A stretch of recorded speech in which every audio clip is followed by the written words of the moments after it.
तो जैसा कि हमने लास्ट वीडियो के अंदर बात किया था 10.2 थ्योरम, उसके बाद हमने 10.2 के स्टार्ट करने से पहले हमने 3 एग्जांपल किए थे जो कि काफी इंपॉर्टेंट थे आपके एग्जाम बेस पे। नाउ हम बात करने आ रहे हैं आपका एक्सरसाइज 10.2 और इसका पहला क्वेश्चन ये है आपका, कहता है क्या कि एक बिंदु Q से एक वृत्त पर खींची गई स्पर्श रेखा या टेंजेंट, कह रहा है हमारे पास ये हो गया सर्कल, ठीक है, और इस सर्कल के बाहर ना एक पॉइंट है Q, ठीक है।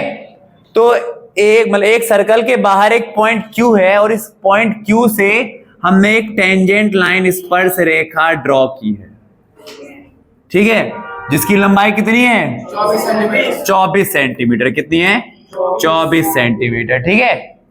एंड Q की केंद्र से सेंटर से दूरी, सेंटर यहां पर है O, और इस Q की सेंटर से दूरी कितनी है आपकी 25 सेंटीमीटर। तो आपको बोला गया है रेडियस फाइंड करो, तो रेडियस तो यही होगा ना, ये रेडियस फाइंड करना है। और हमें पता है सेंटर से जो लाइन टेंजेंट को बनाती है कितना कोण बनाती है 90 का। तो फॉर्मूला क्या हो जाएगा आपका h स्क्वायर बराबर में p स्क्वायर प्लस h की वैल्यू एंगल के सामने वाला h होता है, तो h हो गया 25, कितना हो गया p हो गया हमारा ये p, इन दोनों में किसी को भी मान लो चलेगा, कोई दिक्कत नहीं है। तो p हो जाएगा हमारे पास मान के चलो 24, कितना 24, और b हो जाएगा हमारा ये रेडियस r, 25 का स्क्वायर 625, 24 का स्क्वायर 576 प्लस में r स्क्वायर, ये प्लस का 576 वहां जाके 625 में से गया तो कितना बच जाएगा 49 बराबर में r स्क्वायर, स्क्वायर हटेगा तो रूट कट जाएगा, कितना आ गया 7। तो r की वैल्यू कितनी आ गई 7 आंसर है हमारा, ठीक है, बस सिंपल ज्यादा।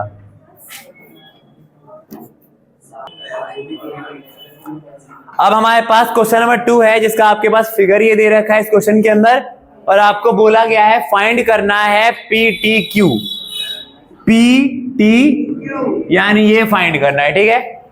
बहुत सिंपल सा क्वेश्चन है, कुछ है नहीं इसके अंदर। हम सब जानते हैं ना जो सेंटर से जो लाइन आती है वो कितना कोण बनाती है, सेंटर से जो लाइन आती है कितना कोण बनाती है 90 का। अगर आप गौर से देखोगे तो ये एक क्वाड्रिलेटरल बनना है, चतुर्भुज, जिसकी 4 साइड है 1 2 3 और क्वाड्रिलेटरल बनना है चतुर्भुज 4 साइड वाला, और एक क्वाड्रिलेटरल का चतुर्भुज के सभी एंगल का सम कितना होता है 360। बस तो डायरेक्ट हम कर देंगे कि भाई एंगल P प्लस में एंगल O प्लस में एंगल Q प्लस में एंगल PTQ बराबर में 300, क्योंकि एक क्वाड्रिलेटरल चतुर्भुज के चारों एंगल का सम 360 होता है। एंगल P कितने का बनेगा 90 का, एंगल O कितने का दे रखा है, एंगल Q कितने का बनेगा, जे हमें नहीं पता, x मान लो बराबर में 300, 290 प्लस का वहां जाके तो 360 माइनस का 290 कितना आ जाएगा 70। क्या दिक्कत है, कोई समस्या भाई, सिंपल है, खत्म फटाफट।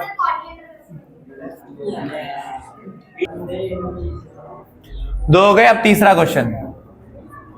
तीसरे क्वेश्चन में देखो क्या कह रहा है हमारे पास, यदि एक बिंदु P से O केंद्र वाले किसी वृत्त के ऊपर PB एंड PA स्पर्श रेखा यानी टेंजेंट लाइन ड्रॉ की जा रही है। समझ ध्यान से क्या कह रहा है, कह रहा है हमारे पास हो गया एक तो सर्कल, और इस सर्कल के बाहर है एक तो पॉइंट P, और इस P पॉइंट से सेंटर O वाले सर्कल के ऊपर हमने 2 टेंजेंट लाइन ड्रॉ किए हैं PB एंड PA, ठीक है, जिसका एंगल कितने का है 80 का। तो आपको फाइंड करना है एंगल POA, एंगल POA। अच्छा देखो ध्यान समझना, एंगल POA ऐसे तो नहीं बनेगा, यानी कि हमें क्या करना पड़ेगा, कंस्ट्रक्ट करना पड़ेगा ना, ऐसे जोड़ना पड़ेगा। अब बन जाएगा एंगल POA, यानी कि हमें फाइंड करना है J एंगल, ठीक है, समझ आया। अच्छा अब देखो ध्यान समझना, ये फिगर ऐसे दे रखा था, ये 80 का एंगल है, ये हमें ऐसे दे रखा है, और हमें बोला है ना एंगल POA फाइंड करना है। तो मैंने एक लाइन ड्रॉ कर दिया यहां पर, ठीक है। अब मुझे देखो एक चीज मैं आपको बता दूं कि ना ये वाला एंगल और ये वाला एंगल हमेशा बराबर होता है, बाइसेक्ट होता है। और ये हो कैसे रहा है, अगर मान के चलो नॉर्मली एक क्वेश्चन आया आपके पास 2 नंबर का, तब तो आप ऐसे ही कर देना कि भाई ये 80 है ना, तो ये हो जाएगा 40 और ये हो जाएगा 40। और आपको पता है कि ये एंगल कितने का होता है, जो सेंटर से आती है 90 का। एक ट्राइंगल के अंदर तीनों एंगल का सम कितना होता है, 180।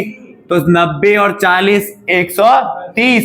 180 में 130 माइनस करेंगे तो कितने का आ जाएगा, 50 का। एक तो आपके पास ये हो जाएगा। बट यदि ये क्वेश्चन थोड़ा 3 नंबर का आ जाए तो आपको क्या करना है, तो पहले आपको ये शो करना पड़ेगा कि ये दोनों एंगल बाइसेक्ट होते हैं। तो बाइसेक्ट कैसे करते हैं मैं बता देता हूं, देखो समझना ध्यान से। तो इसके लिए हम लेंगे an triangle AOP and triangle BOP, in triangle AOP and triangle BOP, AOP BOP. अब इन दो ट्राइंगल में देखो ध्यान समझना, पीए और पीबी बराबर होंगे, क्योंकि थ्योरम 10.2 ने कहा था ना किसी बाहरी बिंदु से जो दो लाइन आती है टेंजेंट वो बराबर होती है। तो भाई पहला तो एपी बराबर हो जाएगा बीपी के, थ्योरम 10.2 के अकॉर्डिंग। दूसरा ये एंगल और ये एंगल दोनों बराबर हो जाएंगे, यानी इसका एंगल है और इसका एंगल भी बराबर हो जाएगा, क्योंकि दोनों ही कितने के हैं, 90 के। तीसरा OA और OB बराबर हो जाएगा, क्योंकि दोनों ही क्या है, रेडियस। रेडियस बराबर होते हैं ना, OA और OB। या फिर आप ये भी ले सकते हो OP दोनों में कॉमन, तो OA बराबर में OB।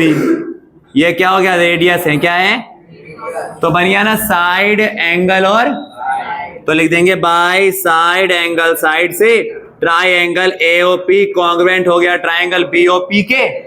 और क्या मैंने इसका इस्तेमाल किया था, तो बाई सीपीसीटी से क्या कर दूंगा, बाय सीपीसीटी से इसको मान लो एंगल 1 और इसको मान लो एंगल 2, तो एंगल 1 किसके बराबर हो जाएगा, तो यानी अगर एंगल 1 और एंगल 2 बराबर है, यानी यहां जो भी एंगल बनेगा वो दोनों आधा आधा बढ़ जाएगा। समझ में आया चीज भाई, हाँ। यानी हम ये कह सकते हैं कि जो एंगल पी पे कितना बन रहा है, एंगल 80 बन रहा है ना, तो देखा जाए तो एंगल 1 की वैल्यू कितनी होगी, 40, और एंगल 2 की वैल्यू भी कितनी होगी, 40 होगी। समझ में आया चीज भाई, आ गया। अब आपको ये फाइंड करना था कि भाई ये एक्स वाला पार्ट कितने का होगा। तो हम जानते हैं एक ट्राइंगल में जितने एंगल होते हैं उनका सम कितना होता है, तो यानी कि एंगल 1 प्लस में एक्स और प्लस में ये वाला 90 बराबर में 100। एंगल 1 की वैल्यू कितनी है, 40, एक्स हमका नहीं है पता, 90 बराबर में 180, 40 और 90 130 वहां जाके माइनस हो जाएगा, तो एक्स की वैल्यू आ जाएगी केवल 50। कितना आ जाएगा, बस सिंपल खत्म। सुनाया,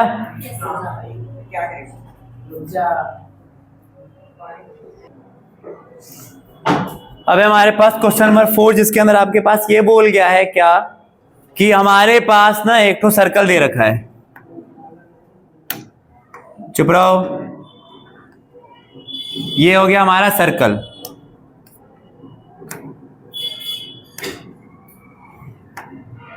ठीक है। और हमें बोला गया है कि ये जो हमारा सर्कल है और इस सर्कल के अंदर जो डायमीटर है, इसका व्यास, ठीक है, डायमीटर, इस डायमीटर के एंड पर यानी कि दोनों ही अंतिम सिरों पर हमने क्या बना रखे हैं, 2 टेंजेंट ड्रॉ कर रखे हैं। क्या कर रखे हैं, 2 टेंजेंट, 2 स्पर्श रेखाएं बना रखी हैं।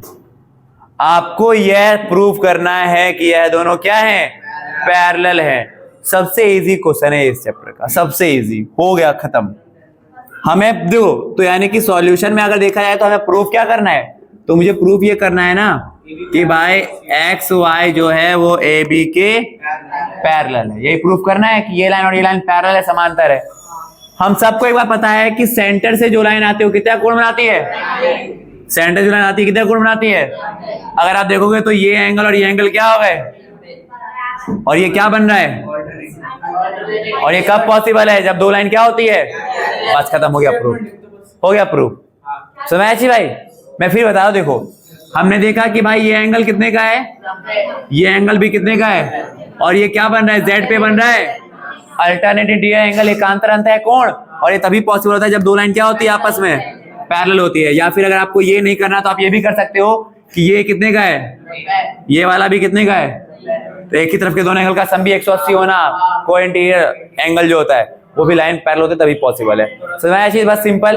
तो हम ये कह सकते हैं क्या, तो हम देखो ऐसे करेंगे कि एंगल ओ पी एम और एन मान लो, angle O M N X, angle O M X किसके बराबर है, एंगल ओ एन बी के, एच 90 बिकॉज ऑफ, क्योंकि कौन से थ्योरम से, बिकॉज ऑफ थ्योरम 10.2,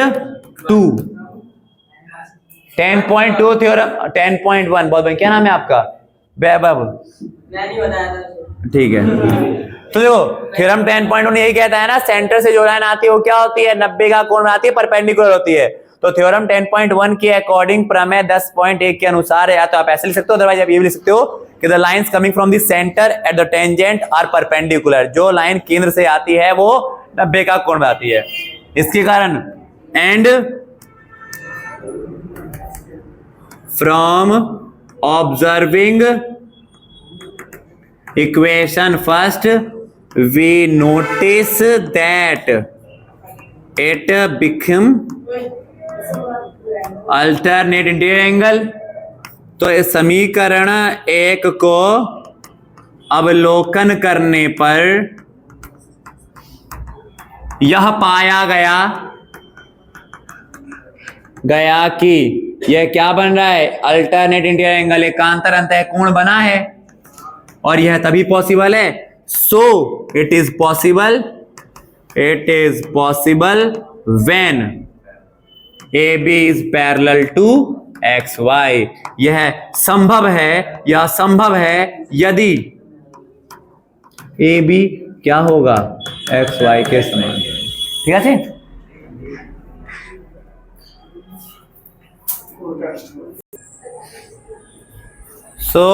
जो फोर्थ क्वेश्चन था वो भी इजी था, और जो फिफ्थ क्वेश्चन है वो भी आपका इजी क्वेश्चन है। इसमें आपको क्या बोला गया, देखो कहता है क्या कि आपको प्रूव ये करना है कि जो लाइन टेंजेंट के ऊपर परपेंडिकुलर है, क्या है, 90 डिग्री का कोण बनाती है, वो सेंटर से ही आ रही है, कि ये प्रूफ करना है। मतलब जो हमने थ्योरम 10.1 पढ़ा था ना, जिसमें कहा था कि सेंटर से आने वाली लाइन कितना कोण बनाती है।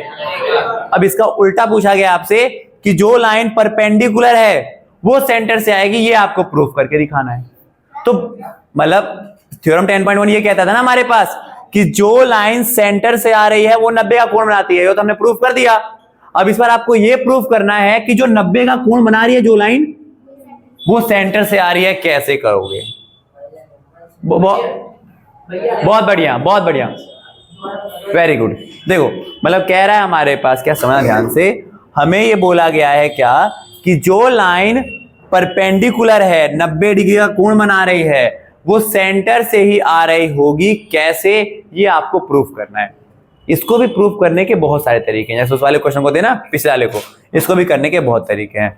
सबसे इजी तरीका आपको इसका मैं बताता हूं कि मान के चलता हूं कि मैं ये लाइन सेंटर से नहीं आ रही, मैंने कहा ये लाइन सेंटर से, मैंने एक लाइन ड्रॉ कर दी है डायमीटर, क्या ड्रॉ कर दी है, ठीक है समझो। मैंने मान के चला कि चलो भाई ये लाइन सेंटर से नहीं आ रही, तो मैंने वो लाइन को क्या बना दिया, डायमीटर बनाया, ठीक है। और मैं जानता हूं, और इसको नाम दे दिया मैंने Q, ये है O, ये है M, ये है P, ठीक है। मुझे ये तो बोला गया है कि ये लाइन कितने का बना रहा है, 90 का, और अगर देखा जाए तो QMP भी कितने का बनेगा, मतलब OMP भी 90 का है और QMP भी कितने का है, बट ये तो दोनों तभी पॉसिबल है ना जब ये लाइन एक के ऊपर एक ही क्या कर रहे होंगे, ओवरलैप कर रहे होंगे। सर है चीज भाई, देखो मतलब क्या है हमारे पास, हम ये यहां पे लिख रहा हूं, मैं सॉल्यूशन पे आता हूं। मैं ये कहूंगा क्या कि भाई OMP जो हमें गिवन दे रखा है, हमें गिवन दे रखा है क्या कि एंगल OMP कितने का है, 90 का, एंगल OMP कितने का है, 90 का, और मुझे ये चीज दिख रहा है क्या कि भाई QMP ये भी कितने का है, QMP भी 90 का है ना, ये भी 90 का है, ये भी 90 का है, यानी देखा जाए तो OMP और QMP दोनों क्या हैं, बराबर है। और ये तो तभी पॉसिबल है ना जब ये लाइन क्या होगी, इसी के ऊपर ही क्या आ रही होगी। तो और जो कि जिसमें हम जानते हैं क्या, जिसमें हम जानते हैं कि भाई क्यू एम पी जो है ये वाला angle, it is forming by किससे, डायमीटर से। और ये जो लाइन है, ये जो एंगल है क्यू एम पी, ये किससे बन रहा है, डायमीटर से बन रहा है। और डायमीटर किससे आता है, किस, हाँ, रेडियस से, सेंटर से होकर के, यानी कि ये एंगल पॉइंट जो होगा वो क्या होगा हमारा, सेंटर होगा। समझ में आया चीज भाई? इसमें बस आपको स्टेटमेंट लिखना, फिर बता दो समझो। हमें ये बोल रखा है ना कि एक लाइन जो आ रही है ना वो 90 तो है, पर आपको ये प्रूफ करना है कि वो सेंटर से आता है। तो मैंने कहा कि भाई ओ एम पी जो है एक लाइन जो 90 का है मेरा, मैंने यहां से ये भी दिखा दिया कि क्यू एम पी भी एक लाइन है, वो भी मेरा 90 का होगा। पर क्यू एम पी जो है वो जो लाइन है क्यू एम पी वो किससे बन रही है, डायमीटर से, व्यास से। और डायमीटर कहां से होकर गुजरती है, तो अगर ये सेंटर से जा रही है तो ये लाइन भी कहां से जा रही होगी, सेंटर से जा रही होगी। ठीक है, यानी क्यू एम पी व्यास के द्वारा बनाई गई है, व्यास के द्वारा बनी है। अतः O M P is also coming from the center। OMP भी सेंटर से ही, केंद्र से ही आती है। बस ये आपको बताना के लिए इतना, इसमें स्टेटमेंट वाला क्वेश्चन है। ठीक है, और क्वेश्चन, हाँ नहीं, हिंदी में तो पहले बोलने जाते हैं। दोस्तों सुनो, इस क्वेश्चन में क्या कह रहा है समझना ध्यान से। कह रहा हमारे पास the length of the tangent, यानी कि भाई हमारे पास एक ठो स्पर्श रेखा है, स्पर्श रेखा। The length of the tangent from a point A, ये पॉइंट ए है और इस पॉइंट ए से एक ठो टेंजेंट आ रही है, बाकी लेंथ आपको कितनी दे रखी है, नहीं, कह रहा ना the length of the tangent from a point A at a distance of, कितनी दूरी से है सेंटर से, ये दूरी से है सेंटर से, कितना दूरी पर, 5, और इसकी लेंथ कितनी दे रखी है, तो मुझे फाइंड करना है रेडियस, आर निकालना है। सेम क्वेश्चन सिंपल सा हो जाएगा, वही हीरोन्स फॉर्मूला लगा दो। इसके सामने वाला एच होता है, एच स्क्वायर बराबर में पी स्क्वायर प्लस, एच की वैल्यू 5 तो 5 का स्क्वायर, पी की वैल्यू 4 मान लो 4 का स्क्वायर, बी हमको नहीं पता, रेडियस निकालना है। 5 का स्क्वायर 25, 4 का स्क्वायर 16, आर स्क्वायर 9 आ जाएगा, आर स्क्वायर हटेगा तो 3 आ जाएगा, आर की वैल्यू कितनी आ गई है, बस खत्म, सिंपल ज्यादा।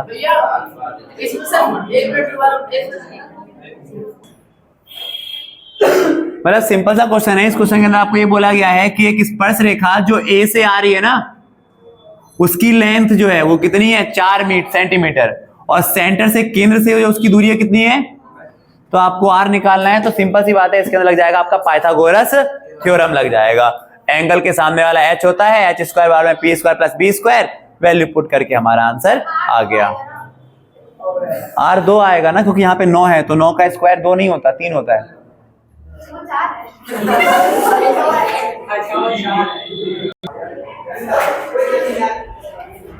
तो आज के लिए इस वीडियो में इतना ही रखते हैं। 6 क्वेश्चन हो गए हैं, अब बचे हैं 7 क्वेश्चन, वो हम कल कर लेंगे। अगर वीडियो अच्छी तो वीडियो को लाइक कर दीजिएगा। बाकी मिलते हैं आपसे नेक्स्ट क्लास के अंदर।